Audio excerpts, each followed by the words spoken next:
Jagalah ginjalmu sebelum GGK menghampirimu. Oke?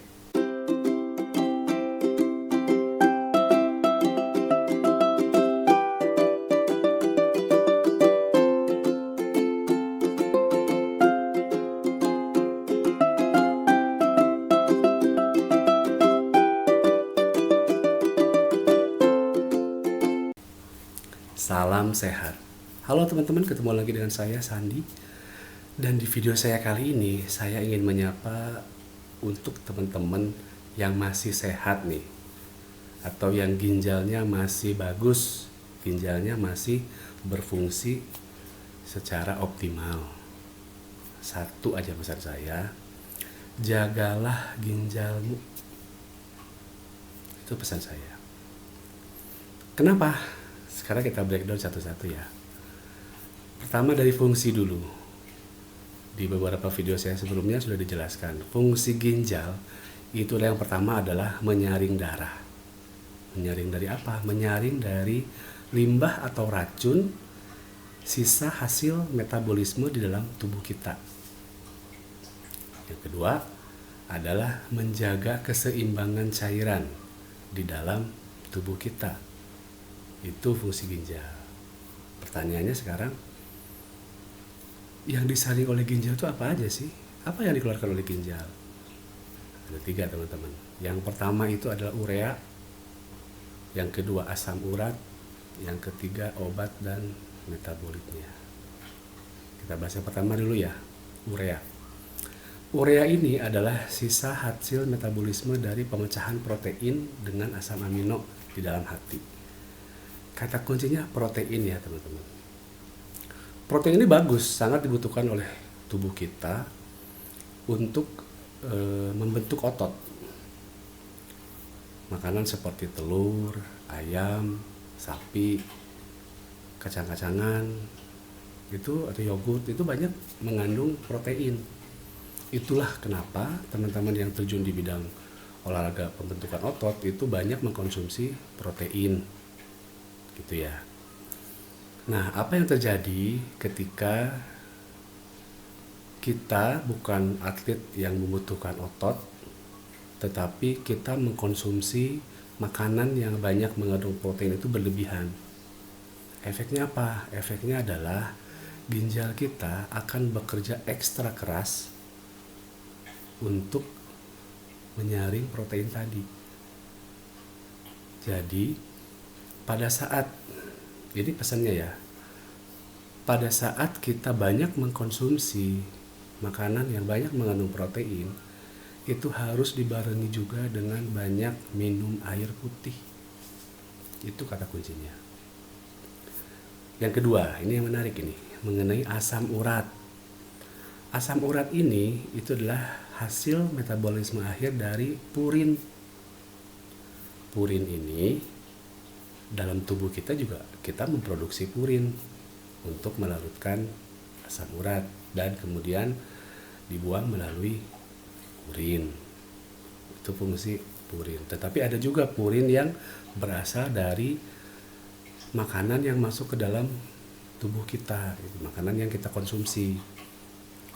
Nah, purin ini kalau misalnya, jadi asam urat ini ya teman-teman, asam urat ini secara normal itu akan larut di dalam darah. Bahkan 2/3 dari asam urat ini akan keluar melalui urin dan sisanya akan dikeluarkan melalui feses. Nah, purin yang berfungsi untuk menetralkan asam urat ini, apabila di dalam tubuh kita aja udah diproduksi ditambah dengan makanan yang banyak mengandung purin, kebayang jumlah purin di dalam tubuh kita. Saya ambil contoh kasus ya. Ini yang saya alami. Jadi memang saya akui, saya waktu zaman kerja dulu saya sangat kurang minum air putih, sangat kurang. Dengan postur tubuh saya yang harusnya sehari itu bisa 3 liter, saya bahkan sehari hanya nggak nyampe 1 liter. Kebayang kan? Sementara kalau makan siang makan malam, karena saya waktu itu tidak dengan keluarga, saya merantau, beli dong. Saya beli makanan itu dan kebanyakan ya itu banyak mengandung purin. Jadi ini balik lagi mengenai gaya hidup ya. Ini gaya hidup atau pola makan. Jadi ini saya bukan berarti menunjukkan nggak boleh makan ya mengandung purin, nggak boleh, bukan nggak boleh. Tetapi tadi pesannya adalah, kata kuncinya adalah apabila kita banyak mengkonsumsi makanan yang mengandung purin, contohnya misalnya jeroan, itu saya suka banget. Terus yang kedua misalnya yogurt atau duren, kacang-kacangan itu yang banyak mengandung purin.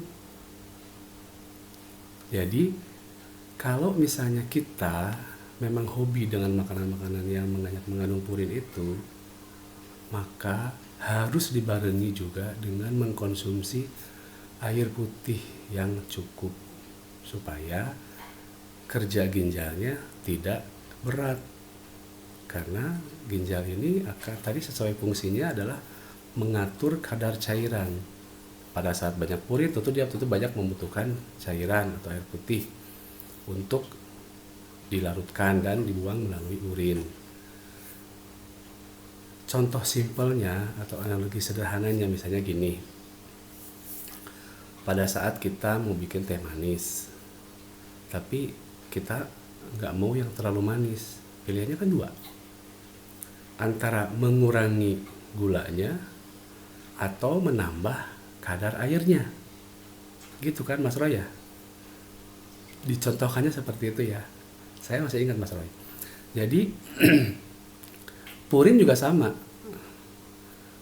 apakah kita mengurangi konsumsi makanan yang mengandung purin atau kita banyakin air minum. Karena seringkali ini yang saya lakukan zaman dulu ya, kalau kita makan misalnya makan steak, seringkali minumannya itu macam-macam, es teh manis, kadang jus, bukan air putih. Ini yang saya lakukan waktu itu, sehingga efeknya apa? Efeknya ginjal saya memang sudah bekerja ekstra keras sudah bertahun-tahun. Balik lagi ke video saya yang awal bahwa gagal ginjal itu bukan penyakit yang kemarin sore, itu akumulasi dari 3 bulan bahkan lebih gitu ya. So pesan saya tadi di awal video, jagalah ginjalmu sebelum GGK menghampirimu. Oke? Setuju ya? Demikian video dari saya. Terima kasih untuk perhatiannya. Sampai ketemu di video saya selanjutnya dan salam sehat.